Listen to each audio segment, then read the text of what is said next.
Grazie, Presidente. So, the EU solution to the war in Ukraine is more war.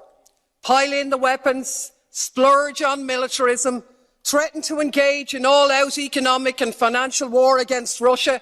So the same things you were doing already and expecting a different result. The true definition of madness. How is not selling Kerry gold butter to Russia going to save any Ukrainian lives? How is buying filthy fracked US gas going to stop the war? They won't, of course, because nowhere have sanctions ever succeeded in ending a military assault or achieving regime change. But what they have done is unleash economic devastation.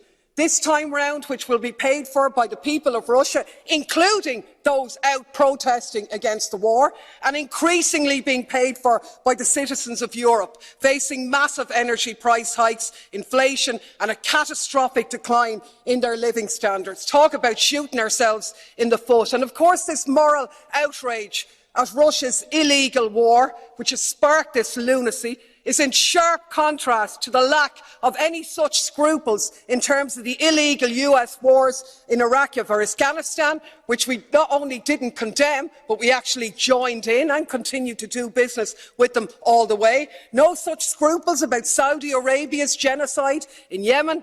And even as the victims of those conflicts in the last few weeks meet to desperately seek financial pledges for their humanitarian crisis, they're being left short by billions, while we're happy to spend billions prolonging the war in Ukraine. Makes me absolutely sick. 7 weeks ago, Germany's Chancellor Scholz correctly said, "Peace in Europe cannot be won against Russia." But that's exactly what we're doing. Yes, Russia bears responsibility for this conflict. Of course they do.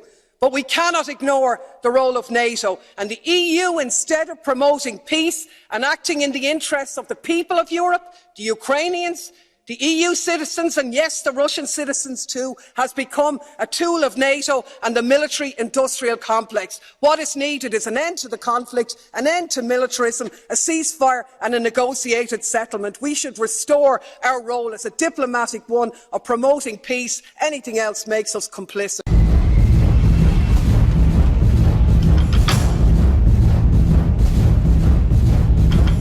President Biden taking questions from reporters on the Nordstream 2 pipeline running through Germany. The president said he allowed it to continue because it is nearly finished. The administration received bipartisan backlash for waiving sanctions on the Russian company building the pipeline after canceling the Keystone XL here at home.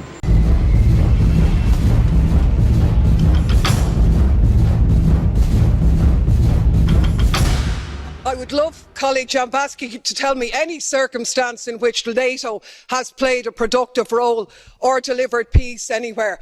History has taught us that sanctions do not end military conflicts. They do not bring peace. They make the people suffer, not the oligarchs, the people of Russia, the people of Europe. And they're not going to help save lives, because the more arms you pump into Ukraine, the more the war will be prolonged, the more Ukrainians will die. And it might sound radical, colleagues, but the answer to war is not more war, it's peace. And peace isn't delivered by the barrel of a gun, it's delivered by diplomacy, by dialogue. You can wish away your continent's history, but we share a continent with Russia. We will sit down with Russia. There will be a negotiated peace, and this organisation should be promoting it earlier rather than delaying it and making sure that more Ukrainians die. Your feigning of sympathy rings hollow. It makes me sick, to be honest with you.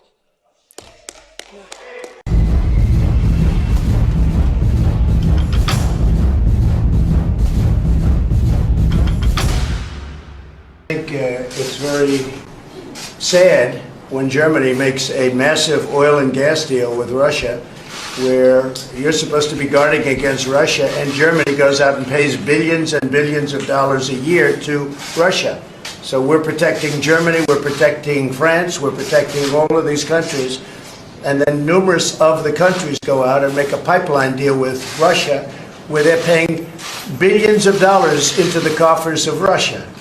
So we're supposed to protect you against Russia, but they're paying billions of dollars to Russia, and I think that's very inappropriate. And the former chancellor of Germany is the head of the pipeline company that's supplying the gas. Ultimately, Germany will have almost 70% of their country controlled by Russia with natural gas. So you tell me, is that appropriate? I mean, I've been complaining about this from the time I got in. It should have never been allowed to have happened. But Germany is totally controlled by Russia because they were getting from 60 to 70% of their energy from Russia and a new pipeline. And you tell me if that's appropriate, because I think it's not. And I think it's a very bad thing for NATO, and I don't think it should have happened. And I think we have to talk to Germany about it. On top of that, Germany is just paying a little bit over 1%, whereas the United States, in actual numbers, is paying 4.2% of a much larger GDP. So I think that's inappropriate also. You know, we're protecting Germany, we're protecting France, we're protecting everybody, and yet we're paying a lot of money to protect. Now, this has been going on for decades. This has been brought up by other presidents, but other presidents never did anything about it because I don't think they understood it or they just didn't want to get involved. But I have to bring it up because I think it's very unfair to our country. It's very unfair to our taxpayer. And I think that these countries have to step it up, not over a 10-year period. They have to step it up immediately. Germany is a rich country.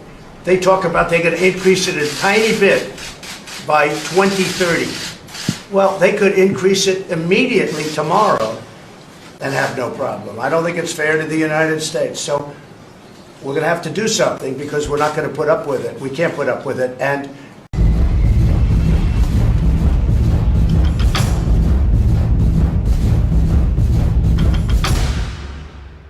this is the man who is in essence stalling the Geneva peace talks by trying to broker enhanced leverage for the Syrian opposition by giving them arms, and to hell with the thousands more who lose their lives, or the tens of thousands more who will be displaced as this war goes on. This is the man who has facilitated a 200% increase in the use of drones, which have killed thousands of people, including hundreds of children. And you, Taoiseach, you are the one who's turned a blind eye on these activities. You've talked about the G8 being an opportunity to showcase Ireland. But is it not a reality that you have showcased us as a nation of pimps, prostituting ourselves in return for a pat on the head? To be honest with you, we were really speculating this morning whether you were going to deck the cabinet out in leprechaun hats decorated with a bit of stars and stripes to really mark abject humiliation here.